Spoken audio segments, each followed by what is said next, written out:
The first time Finnley's hand brushed mine, I froze. My chest tightened, my thoughts scattered. Every friend rule he had insisted on vanished in a heartbeat.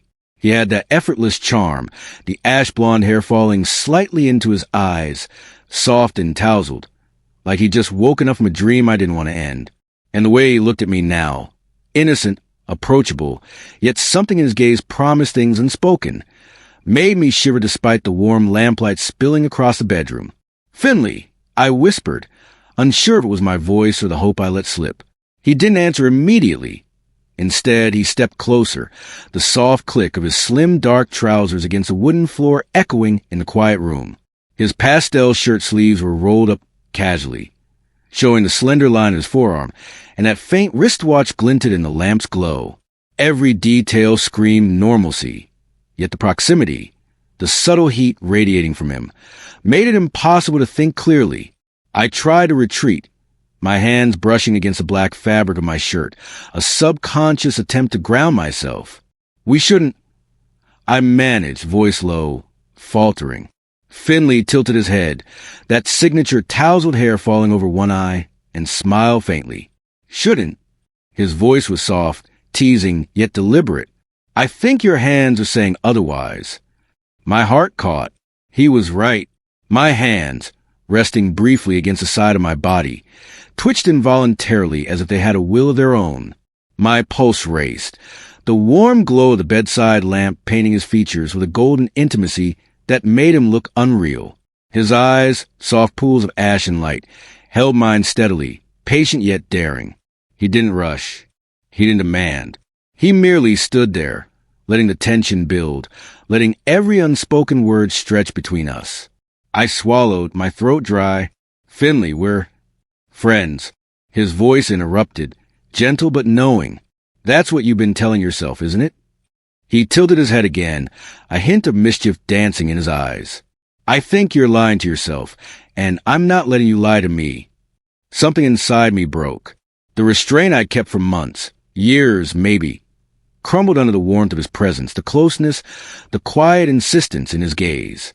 Slowly, tentatively, I stepped forward, closing the distance that had always felt safe and forbidden at the same time. Finnley's lips were only inches away, his breath mingling with mine, carrying the faint scent of his soap, soft and subtly sweet. The faint warmth of his skin radiated through his pastel shirt, and I could feel the subtle tension in his frame as he mirrored my hesitant advance. "Finnley!" My whisper barely formed. He smiled again, soft but knowing. Then his hand, long and gentle, slid to rest on my waist, not in a rush, not with urgency, but with careful intent, speaking volumes that words never could. The warmth of his touch sent a jolt through me, a quiet heat that spread from my chest to every extremity. I exhaled slowly, letting the tension in my body ebb into the safety of the small room, into the quiet understanding that we were no longer merely friends. Finnley's gaze held mine as he leaned closer, lips hovering just a fraction from mine, close enough that I could feel the unspoken promise between us. My hands, unsure but eager, reached up instinctively, tracing the line of his jaw, the soft curve of his neck. He didn't pull back. He let me. He encouraged me with the slightest tilt of his head, the softest of smiles, and in that suspended moment, I realized I had never wanted anything more in my life. The world outside the bedroom faded entirely. Only the gentle hum of the lamp, the soft tick of the wristwatch on Finnley's arm, and the electricity in the air between us existed. The quiet intimacy was deafening, a symphony of things we both denied, both feared, both longed for. And then, slowly, finally, his lips brushed mine, not forcefully, not urgently, but with the delicate intention of someone who had waited as long as I had. My hands tightened instinctively, pulling him closer, savoring the warmth, the softness, the forbidden promise of every second that had led to this touch. Finnley didn't hesitate. His hands, gentle yet commanding, moved naturally to rest on my back, drawing me in with a quiet assurance that this was no fleeting moment. This was real. And in that first lingering kiss, I understood all the rules, all the denials, all the we can't. None of it mattered anymore. His hand spoke, and I finally listened. The warmth of Finnley's lips lingered long after we pulled apart, and yet the tension in the room hadn't eased. It had only deepened.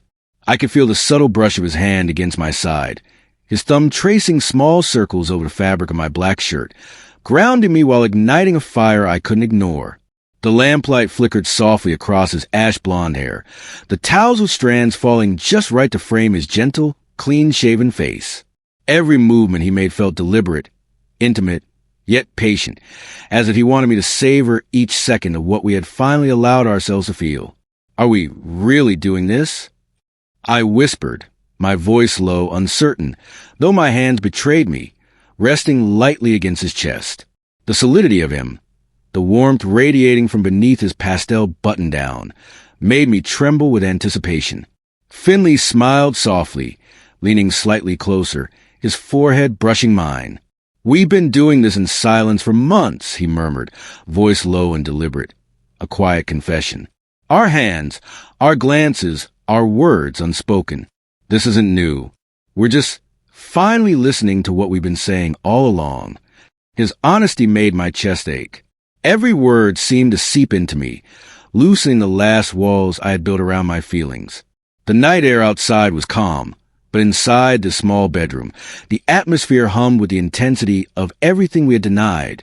My hands moved cautiously, tracing the line of his neck, over his rolled-up sleeves, down to the warmth of his wristwatch. Each touch spoke more than words ever could, and I felt his subtle lean into my palm, welcoming, urging, insisting without a single explicit command. Finnley's gaze locked with mine again, those soft, ash-blonde eyes mirroring my own mixture of desire and uncertainty.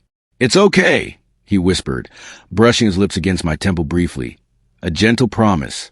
"We can take this slow. But we're not pretending anymore." A shiver ran down my spine, my fingers trembling as they lingered on his arm. I realized in that moment that this closeness, his hands, his warmth, his presence, was a language all its own. Every subtle shift, every gentle brush, every quiet inhale spoke of something more than friendship. And finally, for the first time, I allowed myself to respond fully, letting my body lean naturally into his, closing the last inch between us, not with haste, but with quiet, deliberate surrender. He responded immediately, one hand resting lightly on my waist, the other brushing through my dark brown hair. The soft contrast between his clean-shaven skin and my faint stubble made the moment electric yet gentle, a blend of longing and reassurance. We stayed like that for what felt like hours. The quiet intimacy, the warm glow of the lamp, the small sighs exchanged between us, all building a memory neither of us would forget. "Every time I saw you," Finnley murmured against my shoulder, his breath soft, "my hands were already telling me what my words couldn't."